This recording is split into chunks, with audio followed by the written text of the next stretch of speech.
Good advice right there. Meanwhile, Buxton, North Carolina, feeling the impacts as the nor'easter continues to trek north. Erosion from the remnants of Imelda ravaged the beach, toppling multiple houses, and many are still vulnerable to this along the shore. A flood watch, high surf advisory, coastal flood warning, and a high wind warning now in effect. So kind of a kitchen sink type of deal. Fox weather correspondent Katie Byrne is live in Buxton this morning as the storm continues to slam the already battered coast. Katie, it's dark right now, so we can't see a whole lot. You were there for everything that transpired up until this point.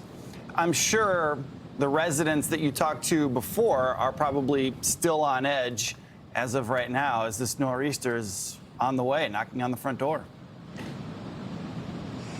They are, Nick, and we still have a number of houses that have been submerged in the surf for weeks now. This greenhouse behind me is really of concern for a lot of folks. It looks like it could be the next to collapse.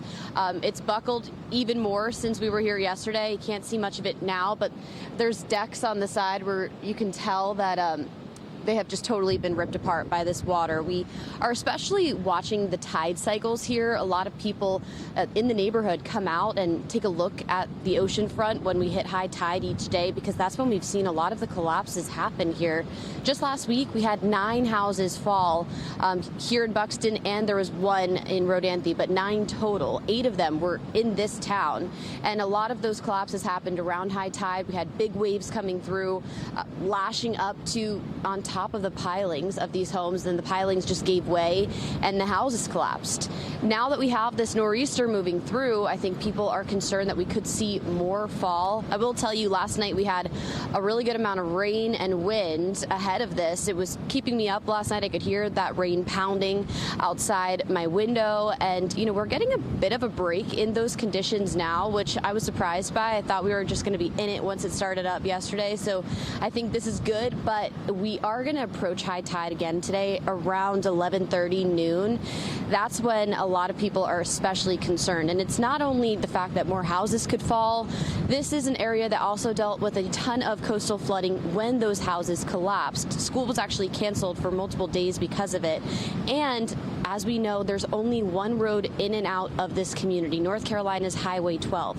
So on our way into this area yesterday, we saw crews with heavy machinery trying to build up the dunes that are on either side of that highway. They try to hold the ocean back, but that's not always possible. So it's possible that that road could close.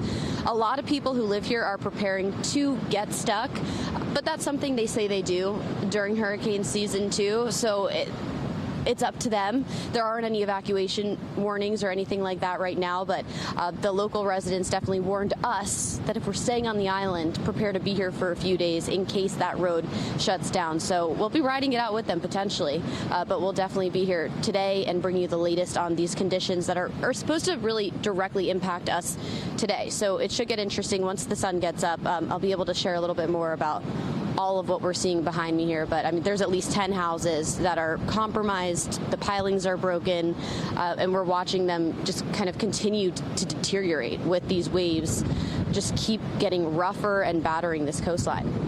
Yeah, Katie, I can certainly hear the surf behind you. It is clear as day. And as a former North Carolina resident, the Outer Banks are really considered kind of the crown jewel of the state, and it's so sad to see what's going on there and all the devastation that took place a week ago.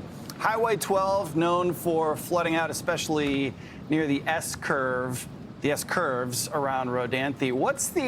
Is it too early? Have you talked to any locals? I mean, are they truly scared about what could happen? Are there any homes in particular maybe that you've been singled out or pointed to that might be on their last leg? This greenhouse behind me, I think, looks the most compromised, but there are at least 10 other homes that are in this same oceanfront row. It's hard to make out right now because it's so dark. There used to be a house right next to this greenhouse. That one is the one that we actually saw collapse live while we were reporting on this a week ago.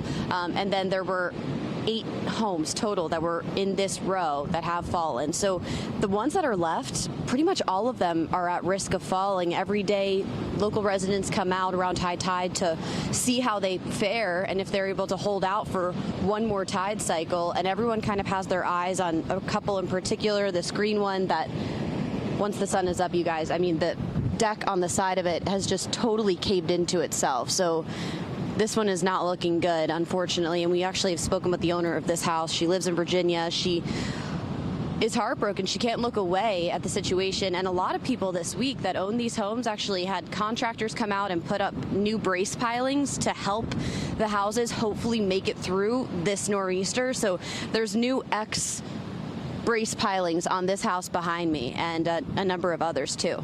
Yeah, well, fingers crossed that all of that holds up. And like you said, we'll unfortunately, I think, see more as the sun comes up, and it might not be what we want to see. Katie Byrne, thanks for the update, and we'll be checking back in throughout the rest of the show.